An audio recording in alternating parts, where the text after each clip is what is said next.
Hello बच्चों, आज की क्लास में हम पढ़ने वाले हैं सरकारी बजट का एक और इम्पॉर्टेंट टॉपिक, जिसके अंदर मैं आपको कवर करवाऊंगा कि हमारे सरकारी बजट कितने प्रकार के हो सकते हैं। इससे पहले इस चैप्टर के ऊपर हम ऑलरेडी 3 वीडियो बना चुके हैं, जिसके अंदर मैंने इस चैप्टर के और भी इम्पॉर्टेंट कंसेप्ट कवर करवाए हुए हैं। अगर आपने वो वीडियोस नहीं देखी तो आप वो वीडियोस भी देख सकते हो, पूरा चैप्टर आपको अच्छे से समझ में आ जाएगा। तो आज की क्लास हम स्टार्ट करते हैं, जिसके अंदर हम पढ़ने वाले हैं बजट के प्रकार। तो बजट बच्चों 3 प्रकार का होता है, एक संतुलित बजट, दूसरा घाटे का बजट और तीसरा होता है बचत का बजट। तो 3 बातें हम हर बजट के अंदर पढ़ने वाले हैं। बजट, इन बजट का अर्थ क्या है, ये बजट हम बोल सकते हैं इनके क्या क्या गुण हैं, क्या क्या लाभ हैं इन बजट के, और इनके क्या क्या डिसएडवांटेज है या अवगुण है इन बजट्स के। ठीक है, तो 3 बातें हम हर बजट के अंदर पढ़ने वाले हैं। सबसे पहली बात, संतुलित बजट की बात करते हैं। देखो, मैंने आपको बताया था कि हमारे बजट के अंदर सरकार के पास 2 चीजें होती है। सरकार ये डिसाइड करती है कि अगले वर्ष के अंदर सरकार के पास से पैसा कहां से आएगा, यानी कि इसे हम बोलते हैं अनुमानित प्राप्तियां या फिर अनुमानित आय। और दूसरी बात, जब वो पैसा आएगा तो सरकार उन पैसों को कहां कहां पर खर्च कर सकती है, इसे हम कहते हैं अनुमानित व्यय या फिर हम बोल सकते हैं अनुमानित खर्च। ठीक है, तो 2 बातें थी। सबसे पहले संतुलित बजट का मतलब क्या होता है, जब सरकार की अनुमानित प्राप्तियां और अनुमानित व्यय बराबर होते हैं तो उसे हम सरकार का संतुलित बजट कह देते हैं, जब सरकार की अनुमानित आय और अनुमानित व्यय बराबर होता है। दूसरे नंबर का बजट होता है घाटे का बजट। ठीक है, इसके अंदर क्या होता है, सरकार का जो व्यय होता है वो ज्यादा होता है और सरकार की आय कम होती है। क्या ऐसा हो सकता है कि सरकार खर्चा ज्यादा करे और सरकार के पास पैसा कम आए? तो ऐसा होता है, और जनरली हमारे भारत का जो बजट होता है वो इसी प्रकार का बजट होता है। फिर हम अगले टॉपिक में ये भी सीखेंगे कि जब घाटे का बजट होता है तो ये जो घाटा होता है सरकार इसको पूरा कहाँ से करती है।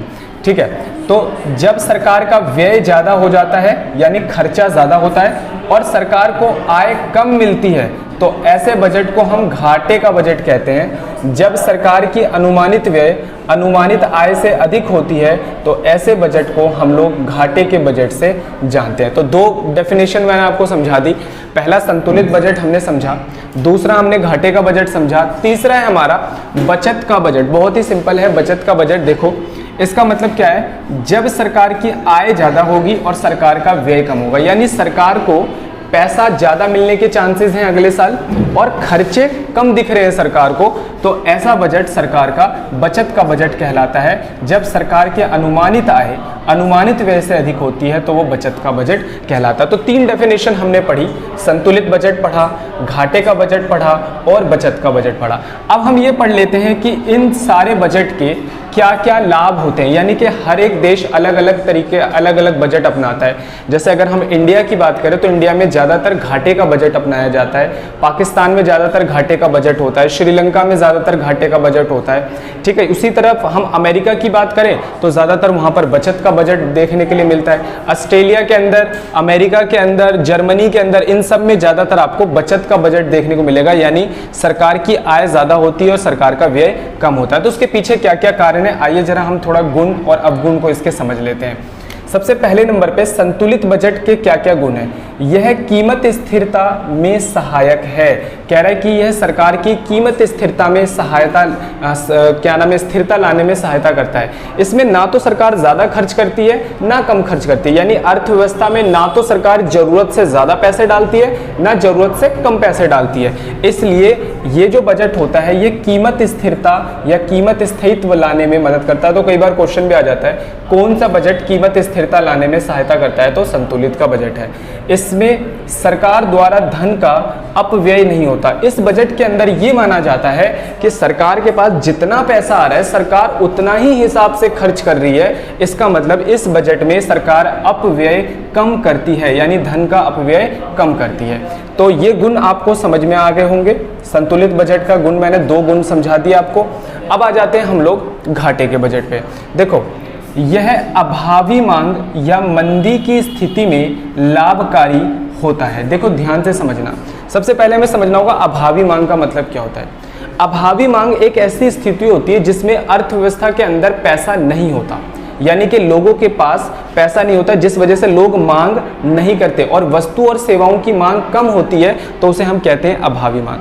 अभावी मांग की स्थिति में अर्थव्यवस्था के अंदर मंदी जैसी हालत पैदा हो जाती है। मंदी का मतलब होता है जब लोगों के काम धंधे नहीं चलते, लोग बेरोजगार होने लग जाते हैं, तो ऐसी स्थिति को हम लोग मंदी की स्थिति कह देते हैं। और ऐसी स्थिति में जब सरकार बहुत सारा खर्चा करती है, क्योंकि इस बजट के अंदर सरकार खर्चा ज्यादा करती है, तो जब सरकार बहुत सारा खर्चा करती है तो अर्थव्यवस्था के अंदर नया पैसा आता है, अर्थव्यवस्था में एक जान सी आती है और अभावी मांग और मंदी जैसी स्थिति दूर होने लग जाती है, क्योंकि लोगों के पास पैसा आने से लोग मांग बढ़ाने लग जाते हैं और मांग बढ़ाते हैं तो अभावी मांग या मंदी जैसी जो सिचुएशन होती है वो दूर होने लग जाती है।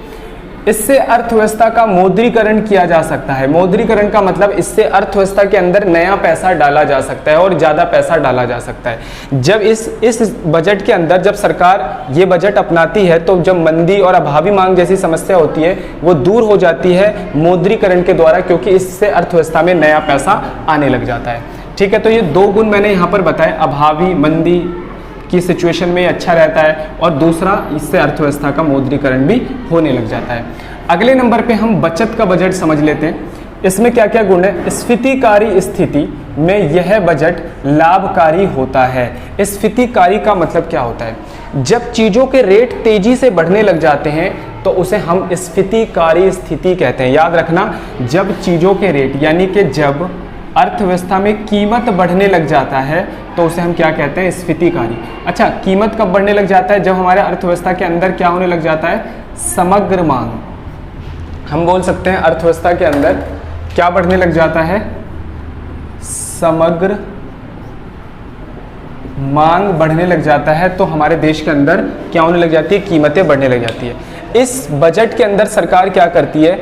सरकार की आय कम और व्यय खर्च, यानी कि सरकार इसमें खर्चा कम करती है। जब सरकार खर्चा कम करती है तो अर्थव्यवस्था के अंदर पैसा कम जाता है। जब अर्थव्यवस्था के अंदर पैसा कम जाता है, लोगों के पास पैसा कम आता है, और जब लोगों के पास पैसा कम आता है तो लोग अपनी मांग को क्या करने लग जाते हैं? गिराने लगते हैं, जिससे अर्थव्यवस्था के अंदर जो बढ़ी हुई समग्र मांग है या जो चीजों की कीमतें बढ़ रही हैं वो क्या होने लग जाती है? कम होने लगती है। भाई जाहिर सी बात है, अगर लोग मांग को गिराएंगे तो वस्तु और सेवाओं के ऊपर खर्च कम कर हो जाएगा, और जब वस्तु और सेवाएं कम बिकेंगी तो इसका मतलब यह है कि उनके रेट कम होने के चांसेस हो जाएंगे। तो जब हमारी अर्थव्यवस्था में कीमत बढ़ रही होती है या स्फीतिकारी की स्थिति होती है तो ऐसी स्थिति के अंदर सरकार बचत का बजट अपनाने की कोशिश करती है।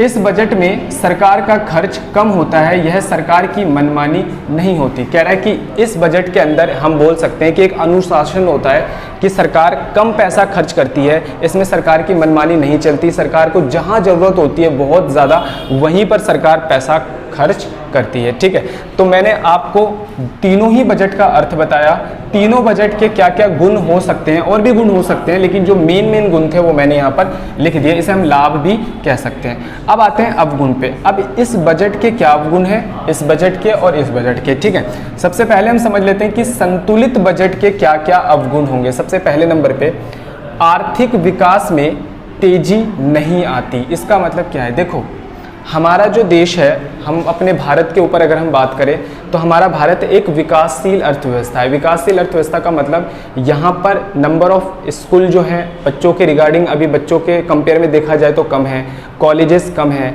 हेल्थ सेक्टर, डॉक्टर, ठीक है, टीचर्स, ये सब क्या है? अभी कम है हमारे देश के अंदर।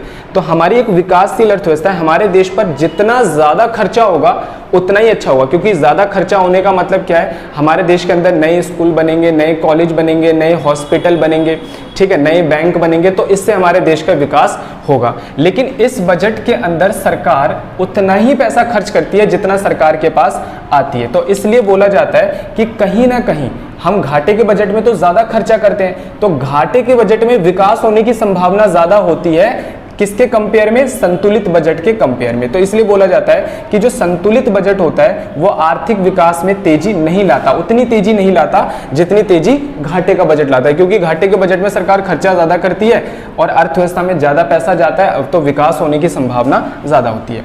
मंदी और बेकारी की समस्या का समाधान भी नहीं किया जा सकता। इस बजट के अंदर मैंने बताया था, मंदी हो, बेकारी जैसी समस्या हो तो अर्थव्यवस्था के अंदर घाटे का बजट सबसे अच्छा माना जाता है, ठीक है। तो मंदी और बेकारी जैसी समस्या के अंदर हमें संतुलित का बजट और बचत के बजट दोनों से बचना चाहिए, क्योंकि बचत के बजट में भी सरकार खर्च कम करती है, तो इसमें भी मंदी की स्थिति में और बेकारी की स्थिति में ये बजट भी नहीं अपनाना चाहिए और ना ही ये बजट अपनाना चाहिए। अवगुण में थर्ड पॉइंट है, विकासशील और अल्प विकसित अर्थव्यवस्था के लिए उपयोगी नहीं होता। अब ध्यान से समझना, देखो 3 तरीके की अर्थव्यवस्थाएं होती हैं बच्चों। एक होती है अल्प विकसित अर्थव्यवस्था, जहां पर विकास बिल्कुल ना के बराबर देखने के लिए मिलता है। एक होता है विकासशील अर्थव्यवस्था, जहां पर धीरे धीरे विकास हो रहा है।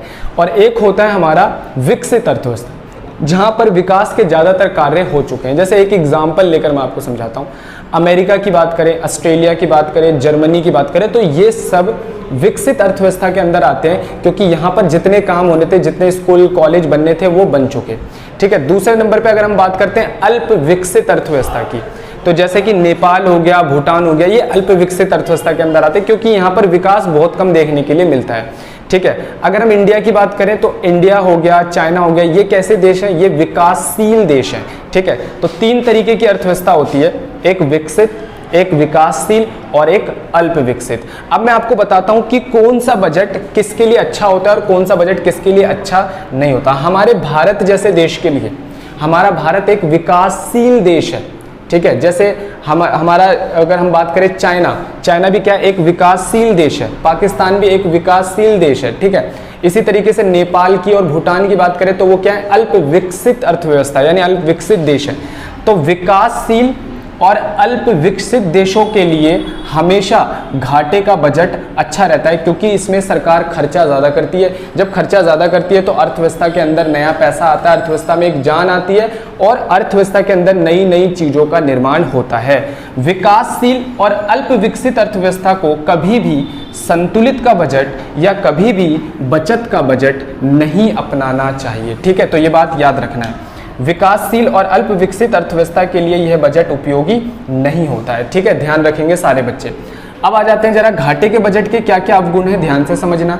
यह बजट मुद्रा पूर्ति में वृद्धि लाता है, जिससे महंगाई जैसी समस्या पैदा होने का खतरा होता है। देखो इस बजट के अंदर सरकार बहुत ज़्यादा पैसा खर्चा करती है, अपनी आय से भी ज़्यादा पैसा खर्चा करती है, जिससे अर्थव्यवस्था में पैसा बहुत सारा आ जाता है, लोगों के पास पैसा आता है और लोग अचानक अपनी मांग को बढ़ाने लगते हैं, क्योंकि हमारे संसाधन सीमित है और संसाधनों की मांग जब अचानक बढ़ती है तो उनकी कीमतें क्या होने लग जाती है, बढ़ने लगती है। तो इस बजट का सबसे बड़ा जो डिसएडवांटेज है वो ये है कि इससे कई बार महंगाई बढ़ने का खतरा पैदा हो जाता है, क्योंकि अर्थव्यवस्था में मांग अचानक बढ़ती है। यह बजट सरकार के अनावश्यक और फिजूल खर्च, सबसे ज़्यादा फिजूल खर्च और सबसे ज़्यादा भ्रष्टाचार इसी बजट के अंदर देखने के लिए मिलता है, ये इसका बहुत बड़ा डिसएडवांटेज है।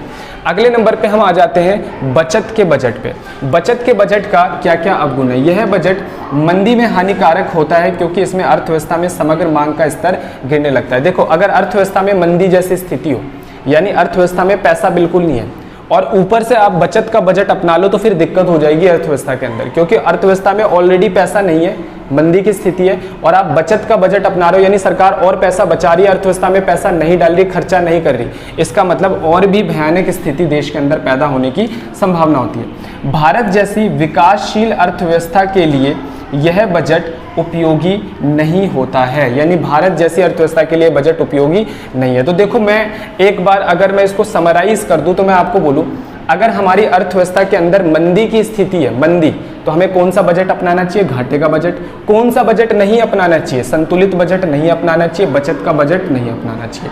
अगर हमारी अर्थव्यवस्था के अंदर समग्र मांग बढ़ रहा है, यानी समग्र मांग ज़्यादा है, तो हमें कौन सा बजट अपनाना चाहिए, या तो संतुलित का बजट अपनाना चाहिए या फिर बचत का बजट अपनाना चाहिए, हमें घाटे का बजट नहीं अपनाना चाहिए। अगर हम देश के हिसाब से बात करें, अगर हमारी अर्थव्यवस्था विकासशील अर्थव्यवस्था है या अल्प विकसित अर्थव्यवस्था है, तो कौन सा बजट अपनाना चाहिए, घाटे का बजट अपनाना चाहिए, और संतुलित बजट और बचत का बजट हमें नहीं अपनाना चाहिए। अगर हमारी अर्थव्यवस्था विकसित अर्थव्यवस्था है तो हमें बचत का बजट अपनाना चाहिए या फिर हमें संतुलित बजट अपनाना चाहिए। देखो, तो तो क्वेश्चन आपके सामने कैसे भी घुमाकर आ सकता है। अगर आपने टॉपिक समझ लिया है तो आप आसानी से क्वेश्चन कर लोगे, ठीक है।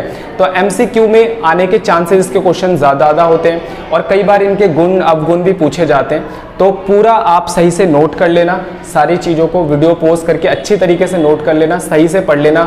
गुण अवगुण अर्थ हर चीज़ मैंने इसके अंदर कवर करवा दी है। मिलते हैं बच्चों अगली क्लास के अंदर।